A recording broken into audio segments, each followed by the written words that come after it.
A big controversy has been sparked by the India's defense attaché to Indonesia, Captain Shiv Kumar, who has said in an Operation Sindoor presentation on the 10th of June at the local university, and I quote this: India did lose some aircraft, but it was because of constraint given by the political leadership to not attack Pakistani military establishment. दोस्तों, भारत के एक air attaché हैं, defence attaché हैं, जो कि Indonesia में एक university में लेक्चर दे रहे थे और सेमिनार था इंडियन पाकिस्तान की जो रिसेंटली जंग हुई उस हवाले से। वहाँ पे उन्होंने जब सवाल जवाब हुए तो उनकी आवाज़ जो है वो सुनाई दे रही है और उसमें वो कह रहे हैं कि जो इंडियन एयरफोर्स ने जो जहाज़ लूज़ किए हैं उसके बारे में बता रहे हैं। वो ये कह रहे हैं कि ये जहाज़ इसलिए लूज़ किए हैं बिकॉज कि इंडिया की जो सियासी लीडरशिप है उसने हमें मना किया था कि जी इंडिया के प्राइम मिनिस्टर नरेंद्र मोदी साहब ने एक बार फिर वार्निंग दे दी है। इंडिया के प्राइम मिनिस्टर ने वार्न कर दिया एक बार फिर कि ऑपरेशन सिंदूर जो है वो अभी जारी है। लेकिन ये एक हिलेरियस मोमेंट था, आप यकीन करें ये एक ऐसा हिलेरियस मोमेंट था कि जब नरेंद्र मोदी साहब ने बात की कि कोई हमें छेड़ेगा तो। नमस्कार, अस्सलाम वालेकुम, सत श्री अकाल, जय झूलेलाल। मैं हूं जी प्रेम मटलानी और आप देख रहे हैं हालात हाजरा का प्रोग्राम। हकीकत ये है, इब्तिदा में आपसे दरख्वास्त है चैनल ज़रूर सब्सक्राइब करें। दोस्तों, भारत का जो इंडोनेशिया का सफारत खाना है वहाँ पर जो मिलिट्री अटाशी है कैप्टन शिव कुमार, उसके एक बयान से एक कंट्रोवर्सी खड़ी हो गई है। उसने कहा कि ये जो बात निकली थी जब भारत और पाकिस्तान की 4 दिन की जंग हुई थी मई महीने में 7 से लेके 10 तक, और पाकिस्तान ने बड़े बड़े दावे किए थे कि उसने इतने तैयारे मार गिराए भारत के, और जिसके बाद भारत का जो CDS है, chief of defence staff general Anil Chauhan, उसने भी सिंगापुर में जो शांग्री-ला डायलॉग था वहाँ पर यहाँ तक कबूल किया था कि हाँ कुछ तैयारे हमारे गिरे थे, लेकिन पाकिस्तान जैसे बोलता था 6 तैयारे या उससे ज़्यादा, ऐसी बात नहीं है। लेकिन उसने ये नहीं बताया था कि कितने तैयारे गिरे। इस बात का जिक्र करते हुए कैप्टन शिव कुमार जो है military attache of Indian embassy in Indonesia, उसने कहा कि जनरल अनिल चौहान ने दुरुस्त बोला था, लेकिन उसमें जो कसूर था वो भारत की सियासी क़यादत का था। पॉलिटिकल जो बॉसेस हैं भारत के, अभी जाहिर है इससे सीधी मुराद है राजनाथ सिंह और नरेंद्र मोदी, उन्होंने सख्ती से हिदायत करके रखी थी भारत की अफवाज को, एयरफोर्स को, आर्मी को, कि 7 तारीख को जो हमले करने हैं पाकिस्तान के ऊपर, वो सिर्फ और सिर्फ जो टेररिस्ट अड्डे हैं उनके 9 अड्डे जो थे उन पर ही हमला करना है, किसी मिलिट्री इंस्टॉलेशन या सिविलियन को निशाना नहीं बनाना है। In fact, let's listen in to what Captain Shiv Kumar had to say.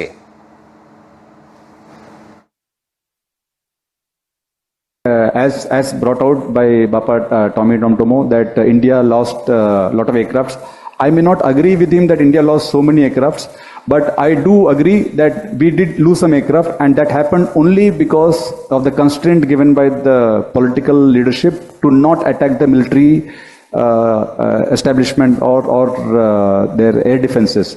But after the loss, we changed our tactics and we went for their military installations. So we first achieved separation of enemy air defense and destruction of enemy air defense, and then that's why all our attacks then could easily go through using surface-to-air missiles, BrahMos, surface-to-surface missiles. अब ऐसे में जब अचानक से उनको वास्ता पड़ गया पाकिस्तानी फाइटर जेट से, तो वो हड़बड़ा गए उसमें। बाद में जब उनको साफ तौर पर बोला गया, ये जनरल अनिल चौहान ने भी कहा था, लेकिन उसने ये नहीं कहा था कि इसमें कसूर जो है वो पॉलिटिकल सुप्रीमेसी का है, कि उन्होंने हमें मना किया था। लेकिन वैसे भारत ने तो जो अपना प्रेस कॉन्फ्रेंस की थी उसमें भी यही कहा था। विक्रम मिश्री की क़यादत में जो प्रेस कॉन्फ्रेंस शुरू हो गई थी 7 तारीख के बाद, उन्होंने कहा था कि हमने सिर्फ टेररिस्ट जो हाइड आउट्स हैं उनको निशाना बनाया था। लेकिन ये कैप्टन शिव कुमार ने जो खोलम खुला बोल दिया कि इसकी जिम्मेदारी भारत की सियासी क़यादत की है। अब इस पर पाकिस्तानी जो यूट्यूबर्स हैं वो इसे भारत की कमजोरी समझते हैं। अब जाहिर है ये आपका पॉइंट ऑफ व्यू है, यूं कह सकते हैं पर्सपेक्टिव, आप कहां से देख रहे हैं। पाकिस्तान में हेरारिकल स्ट्रक्चर है ही नहीं, वहां पर ऑल पावरफुल जो होता है चीफ ऑफ आर्मी स्टाफ है, उसको तो वजीर आजम भी कुछ नहीं बोल सकता, जबकि भारत में ऐसा नहीं है। भारत में चीफ ऑफ आर्मी स्टाफ के ऊपर चीफ ऑफ डिफेंस स्टाफ है, उसके ऊपर डिफेंस सेक्रेटरी है, फिर डिफेंस मिनिस्टर है, उसके ऊपर प्राइम मिनिस्टर है। अब जाहिर है इनको जैसी इंस्ट्रक्शन मिलेंगी वैसे करेंगे। आप खुद सुन लीजिए कमर चीमा क्या बोलता है कि अटैक नहीं करना पाकिस्तान की एयर डिफेंस के ऊपर या पाकिस्तान की मिलिट्री एस्टैब्लिशमेंट के ऊपर अटैक नहीं करना। ये इंडियन जो अटैची हैं उन्होंने बात की है वहाँ पे। आई थिंक इन कैप्टन हैं इंडियन नेवी के शिव कुमार, ये उन्होंने एक सेमिनार में बात की। जारी बात है इन कैप्टन साहब की तो सर्विस गई, क्योंकि वो एक बहुत बड़ा एक फियास्को शुरू हो गया है इंडिया के अंदर, जिसमें वो यही बात कर रहे हैं कि जनाब आपने ये किया क्या है और ये बात हुई क्या है, ये किस तरह इन्होंने बात कर दी। अब ऑपोजिशन इंडिया के पीछे पड़ गई। अब इंडिया के जो चीफ ऑफ डिफेंस स्टाफ हैं, आपको याद होगा अनिल चौहान साहब, बड़े उन्होंने एक जो ब्लूमबर्ग को इंटरव्यू दिया था आई थिंक सिंगापुर के अंदर, कि उन्होंने कहा था कि we lost the jets, that is not important, why we lost the jet, ये इम्पॉर्टेंट है।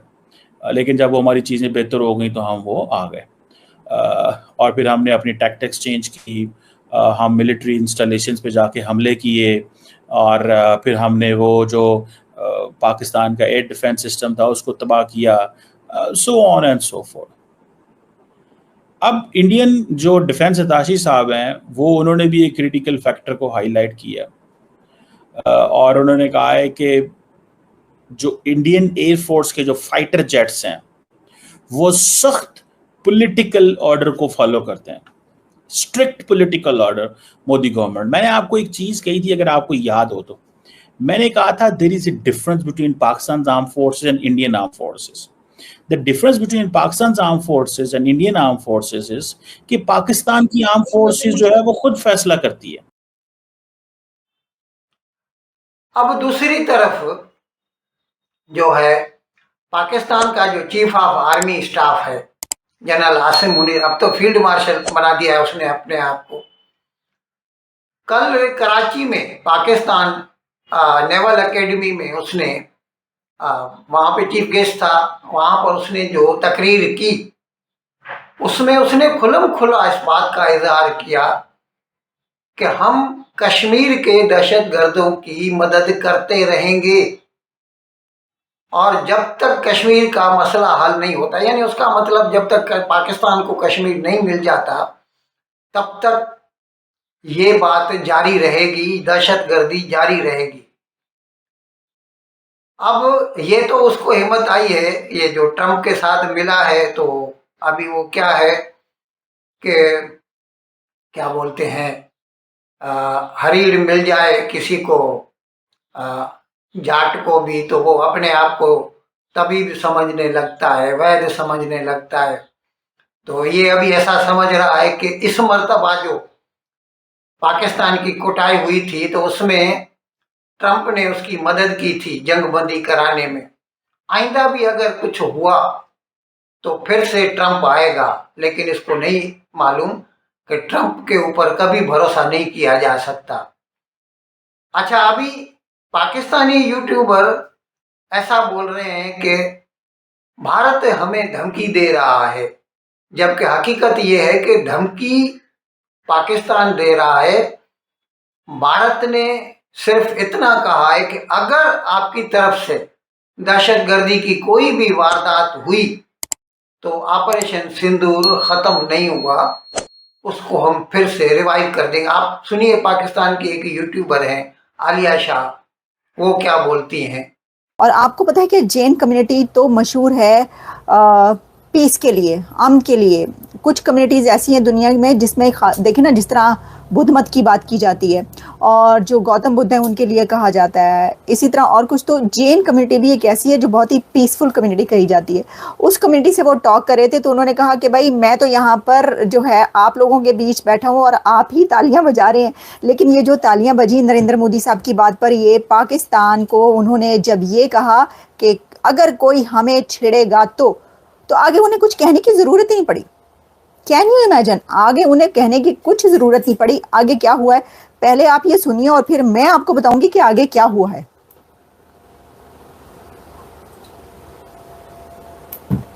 कि जो हमें छेड़ेगा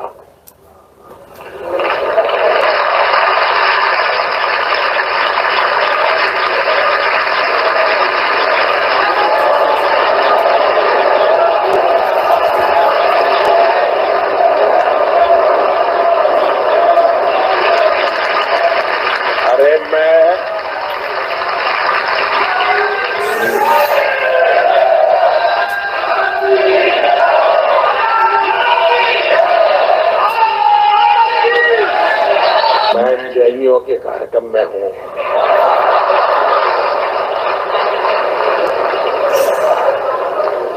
अहिंसावादियों के बीच हूं और अभी तो आधा वाक्य बोला हूं और आपने पूरा कर दिया। कहने का तात्पर्य यह है कि भले शब्दों में नहीं कहा, शायद आप ऑपरेशन सिंदूर को आशीर्वाद दे रहे थे। जो भारत की चेतना को, हमारे संतों के अनुभवों को लेकर हमने देश के लिए अमृत काल का विजन। अब देखिए ये जो इन्होंने बातें की ना, यहाँ पर आपने सुन लिया, उन्होंने अभी कहा अगर कोई हमें छिड़ेगा तो, और साथ ही तालियां बजनी शुरू हो गई। तालियां बजती नहीं है, बहुत देर तक क्लैप होती रही है। वैसे वो एक लिहाज से जो है अप्रिशिएट करती है भारत को, लेकिन क्या है कि पाकिस्तान वाले जो है अभी उसको, जनरल आसिम मुनीर को अपनी रिलेवेंस दिखानी है, तो वो इसीलिए अपनी ये दादागिरी की जुबान में बात कर रहा है। लेकिन इसके असरात कुछ भी हो सकते हैं। और ये भी सुनने में आया है कि पाकिस्तान ने, वो जो भारत ने उनके दहशतगर्दी के अड्डे तबाह बर्बाद किए थे, उनको फिर से खड़ा कर रहा है।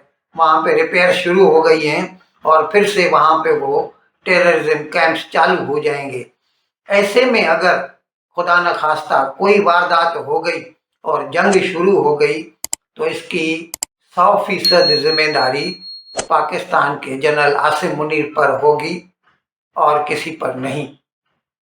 इन अल्फाज के साथ आज का प्रोग्राम ख़त्म करने की आपसे इजाज़त चाहता हूँ, लेकिन विदाई लेने से पहले एक मरतबा फिर आपसे मेरी दरख्वास्त है कि जिस किसी साहबा ने अब तक हमारे इस चैनल को सब्सक्राइब नहीं किया, अज़राए करम इसको जल्द से जल्द सब्सक्राइब करें, प्रोग्राम को लाइक करें, शेयर करें और घंटी का बटन दबाना ना भूलें। बहुत बहुत शुक्रिया। खुदा हाफिज।